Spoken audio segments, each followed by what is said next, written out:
When I was a kid growing up, sometimes I would wonder how something would work, so I'd take it apart, put it back together. To be honest, WD-40 is probably one of the first tools I ever used. I am currently in the process of getting my smog inspector license.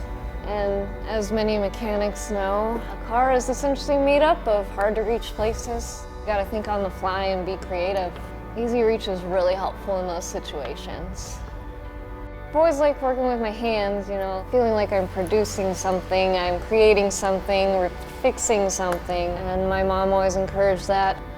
I always took it for granted, but she's always been my inspiration. She did kitchens and bathrooms remodeling growing up. She used to rebuild all our houses just by herself, and she just had me helping her.